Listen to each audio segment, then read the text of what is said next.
Hello and good morning students. तो आज हम लोग देखने वाले हैं फोटो सिस्टम के बारे में। जैसा कि आप स्क्रीन पर देख सकते हैं, ये डायग्राम पूरा फोटो सिस्टम के बारे में है और इस डायग्राम के थ्रू हम लोग पूरे फिनोमिनन को क्लियरली समझ सकते हैं।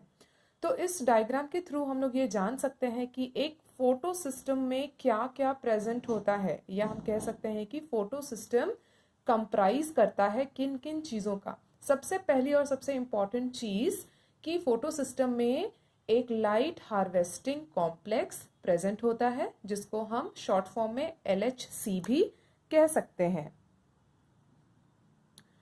फिर इसमें हम देखते हैं एक रिएक्शन सेंटर जो कि क्लोरोफिल A होगा। ये हो गया हमारा रिएक्शन सेंटर क्लोरोफिल A, और एक प्राइमरी इलेक्ट्रॉन एक्सेप्टर प्रेजेंट होता है। तो ये हमारा इलेक्ट्रॉन एक्सेप्टर है।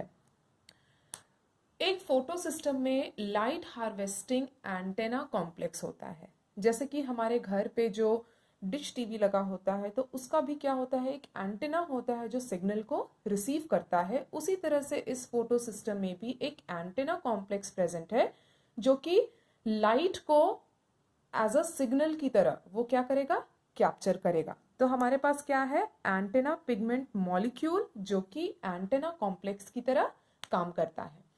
ये एंटेना कॉम्प्लेक्स जिसके बारे में हम बात कर रहे हैं, इसमें प्रेजेंट होते हैं few hundreds chlorophyll A, chlorophyll B और कैरोटीनॉइड मॉलिक्यूल्स। अब यहाँ पर सबसे इंटरेस्टिंग चीज क्या है फोटो सिस्टम के बारे में और पिगमेंट मॉलिक्यूल्स के बारे में, कि जितने ज्यादा नंबर में होंगे ये और जितनी ज्यादा वेराइटी में ये पिगमेंट मॉलिक्यूल्स प्रेजेंट होंगे, ये फोटो सिस्टम को एनेबल करेगा लाइट को अब्सॉर्ब करने में, लाइट एनर्जी को हार्वेस्ट करने में एक अच्छे खासे लार्जर स्पेक्ट्रम में। अब जैसे ही कोई भी एंटेना मॉलिक्यूल एक फोटोन को अब्सॉर्ब करता है, सपोज ये फोटोन को एक एंटेना मॉलिक्यूल क्या कर रहा है, अब्सॉर्ब कर रहा है, तो ये इसको हर मॉलिक्यूल पे ट्रांसफर करते करते कहाँ पहुंचाएगा, क्लोरोफिल सेंटर A में। और हमेशा ये बात याद रखनी है कि क्लोरोफिल रिएक्शन सेंटर क्लोरोफिल जो है वो हमेशा क्लोरोफिल A ही है, और हर एक लाइट एनर्जी, हर एक फोटोन जो अब्सॉर्ब हो रहा है, उसको अपने किस डेस्टिनेशन पर पहुंचना है, इसी रिएक्शन सेंटर क्लोरोफिल तक पहुंचना है। अब जैसे ही एक generous amount of light harvest हो गया, फोटॉन्स अब्सॉर्ब हो गया, वो रिएक्शन सेंटर तक पहुंच गया, तो यहां पर हम देखते हैं कि पहला केमिकल रिएक्शन होगा फोटोसिंथेसिस का, जो कि लाइट के प्रेजेंस में हो रहा है।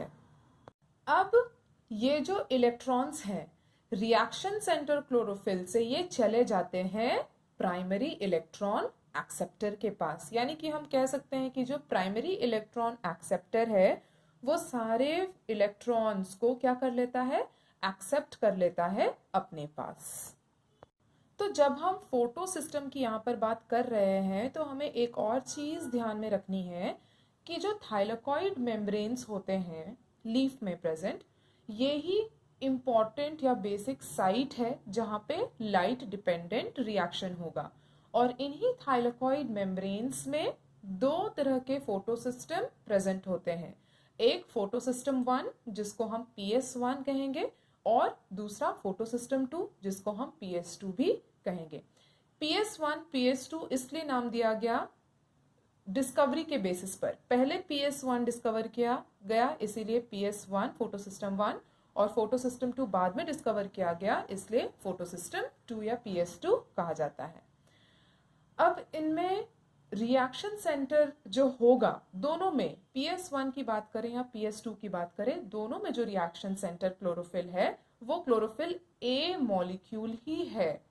प्राइमरी इलेक्ट्रॉन एक्सेप्टर दोनों में प्रेजेंट होता है, और एसेसरी पिगमेंट्स दोनों में प्रेजेंट होंगे, जो क्या करेगा, फोटॉन्स को हार्वेस्ट करेगा या लाइट को अब्सॉर्ब करने में हेल्प करेगा। Reaction centre chlorophyll of photosystem 1, यानी कि यहाँ पे हम लोग इसको ये भी कह सकते हैं कि फोटोसिस्टम 1 का जो रिएक्शन सेंटर क्लोरोफिल है उसको हम कहते हैं P700। अब इसको P700 नाम क्यों दिया गया है? क्योंकि ये पिगमेंट जो है ये 700 नैनोमीटर के वेवलेंथ वाले लाइट को अब्सॉर्ब कर पाता है, यानी कि जो स्पेक्ट्रम है उसका फार रेड पार्ट 700 नैनोमीटर के वेवलेंथ वाले लाइट को ये अब्सॉर्ब कर सकता है। इसलिए फोटोसिस्टम 1 के रिएक्शन सेंटर क्लोरोफिल को हम P700 भी कहते हैं। वहीं chlorophyll a at reaction centre of photosystem 2, photosystem 2 के रिएक्शन सेंटर क्लोरोफिल को हम कहते हैं P680। क्यों?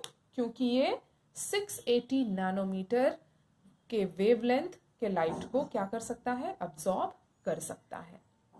अब ये जो दोनों पिगमेंट है, P700 की बात करें या P80 की बात करें, ये दोनों आइडेंटिकल क्लोरोफिल ए है, आइडेंटिकल क्लोरोफिल ए मॉलिक्यूल्स हैं।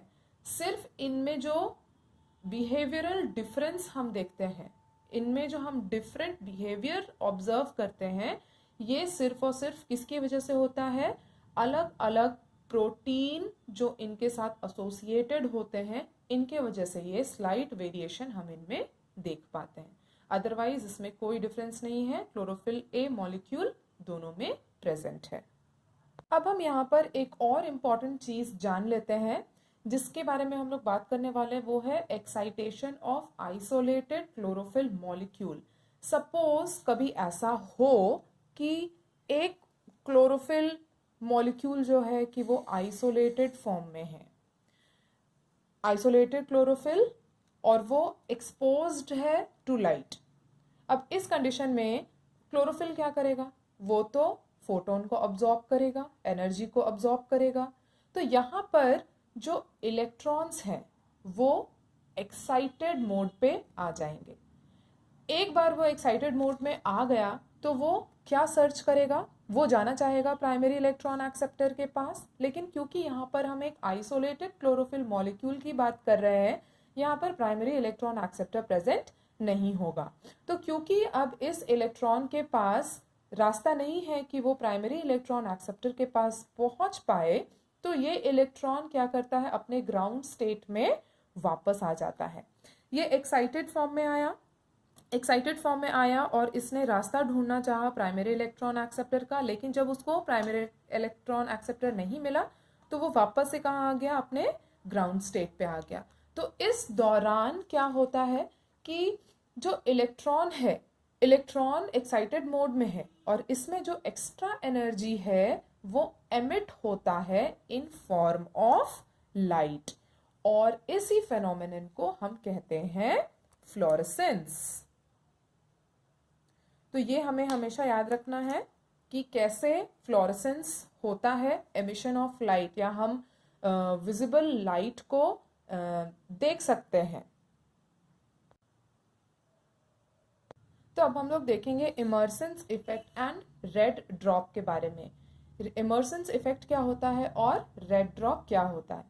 तो ये जो इमर्सेंस इफेक्ट है, ये नाम पड़ा साइंटिस्ट एमर्सन के नाम पे। केवल एमर्सन ही नहीं, लेकिन उनके साथ ही साइंटिस्ट ल्यूइस, इन दोनों ने मिलकर 1943 के टाइम पे क्वांटम यील्ड को मेजर किया। अब ये क्वांटम यील्ड क्या है? Number of oxygen molecules released पर क्वांटम लाइट अब्सॉर्ब्ड। पर क्वांटम लाइट जो अब्सॉर्ब हो रहा है उसमें कितने number of oxygen molecule release हो रहे हैं, इसको हम क्वांटम यील्ड कहते हैं। और ये डिफरेंट वेवलेंथ ऑफ लाइट पर ऑब्जर्व किया गया।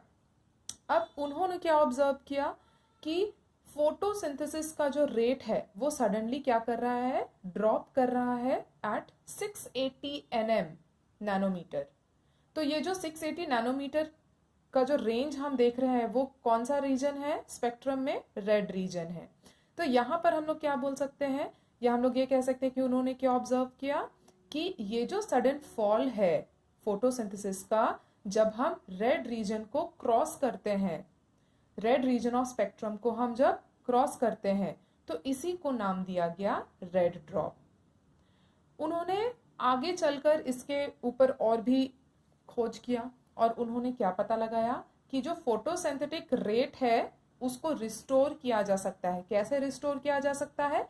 अगर बारी बारी से 680 nm या 70 nm के वेवलेंथ को बारी बारी से प्रोवाइड कराया जाए, यानी कि साइमल्टेनियसली आगे पीछे 680 एंड 700 nm के वेवलेंथ को अगर एक्सपोज किया जाए तो फोटोसिंथेटिक रेट को रिस्टोर किया जा सकता है। ये जो साइमल्टेनियस एक्सपोजर हुआ शॉर्ट और लॉन्ग वेवलेंथ का, ये क्या रिजल्ट दे पाया या ये प्रोसेस से क्या रिजल्ट हुआ कि फोटोसिंथेटिक रेट जो था वो हायर हो गया as compare to individual wavelength. मतलब अगर सिंगल या इंडिविजुअल एक्सपोजर हम करते हैं या 680 नैनोमीटर के वेवलेंथ का या 700 नैनोमीटर के वेवलेंथ का, तो जो रिजल्ट हमें नहीं मिल सकता है, जो फोटोसिंथेटिक रेट हमें नहीं मिल सकता है, वो इन दोनों के साइमल्टेनियस एक्सपोजर के थ्रू मिल रहा है। तो ये जो फोटोसिंथेटिक एनहांसमेंट है, यानी कि रेट में जो इजाफा हुआ, इसको क्या कहा गया? इमर्सन एनहांसमेंट इफेक्ट कहा गया। इमर्सन एनहांसमेंट इफेक्ट बोले या इमर्सन्स इफेक्ट बोले, ये दोनों एक ही बात है। और इस एक्सपेरिमेंट के थ्रू या इस एक्सपेरिमेंट के ऑब्जर्वेशंस में क्या पाया गया? हम कह सकते हैं कि इमर्सन इफेक्ट ने ये भी प्रूव किया कि दो फोटोसिस्टम प्रेजेंट होते हैं।